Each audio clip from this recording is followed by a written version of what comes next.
ఈరోజు మేము జగిత్యాలకి Congress party senior నాయకులైన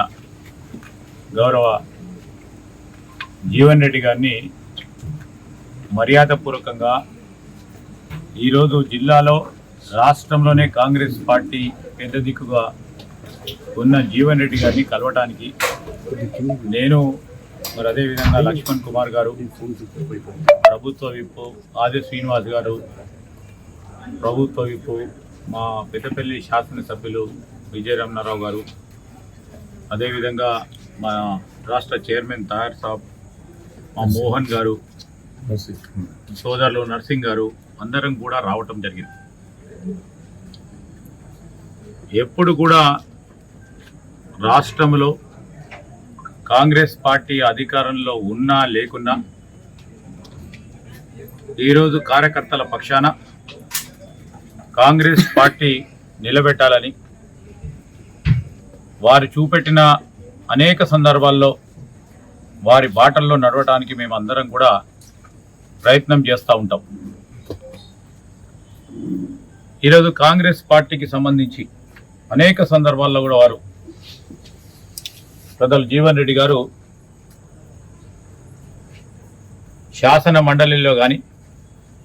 ఈనాడు ఈ జిల్లాకు సంబంధించి కానీ రాష్ట్రంలో గత 10 సంవత్సరాలు పూర్తి స్థాయిలో ప్రజల పక్షాన్ని నిలబడ్డ వ్యక్తి. మొన్న పార్లమెంట్లో కూడా చాలా కాంగ్రెస్ పార్టీ పక్షాన మరి ఆ సీట్లో పార్టీ నిర్ణయం చేసి నిలబెట్టాలని ఆలోచన చేసినప్పుడు పార్టీ ఆదేశానుసారం ఆనాడు 2007లో 2008లో పార్లమెంటు స్థానానికి కఠినమైన పరిస్థితుల్లో సమయంలో కాంగ్రెస్ పార్టీ పక్షాన పార్లమెంట్ సభ్యులుగా నిలబడ్డారు. అదేవిధంగా ఈరోజు కూడా మొన్న పార్లమెంట్ సంబంధించి కూడా అక్కడున్న పరిస్థితులను తెలిసి కూడా ఈరోజు కాంగ్రెస్ పార్టీని నిలబెట్టాలి అని వారు ముందుకొచ్చి నిలబెట్టడం జరిగింది. మరి ఈ సందర్భంలో కూడా వారిని మేమందరం కూడా మరి నిన్న జరిగిన సంఘటన విషయంలో పెద్దలు జీవన్ రెడ్డి గారు మనస్తాపానికి గురైనారని మాకు తెలియగానే మేమందరం కూడా వచ్చి మీరు తప్పకుండా కాంగ్రెస్ పార్టీ పక్షాన రాబోయే కాలంలో కూడా పార్టీకి పెద్ద దిక్కుగా ఉండాలని, ఈ విషయం అంతా కూడా కార్యకర్తలు అనేక మంది వారి మనోభావాలని, వారు పడ్డ కష్టాలని తప్పకుండా మా కాంగ్రెస్ పార్టీ అధిష్టానానికి ఈరోజు మరొకసారి ముఖ్యమంత్రి గారికి,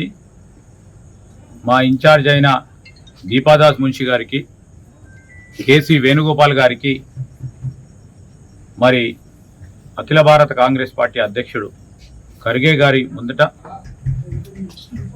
ఇక్కడున్న మా కార్యకర్తల నాయకులందరి మనోవేదన తప్పకుండా తెలియజేయడం జరుగుతుంది. మరి ఈ కాంగ్రెస్ పార్టీకి సంబంధించిన ప్రత్యేకంగా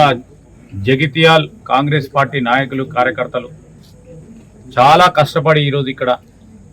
పెద్దలు జీవన్ రెడ్డి గారి నాయకత్వంలో పార్టీని నిలబెట్టిన తరుణంలో వారు అధైర్యపడొద్దని నేను ఈరోజు పార్టీ పక్షాన కోరుతా ఉన్నాం. తప్పకుండా వారికి న్యాయం చేసే బాధ్యతలో తప్పకుండా చేసే ప్రయత్నం చేస్తామని ఈ సందర్భముగా తెలియజేస్తా ఉన్నాం. హామీ ఇవ్వడానికి పెద్ద ఆయన పెద్ద దిక్కు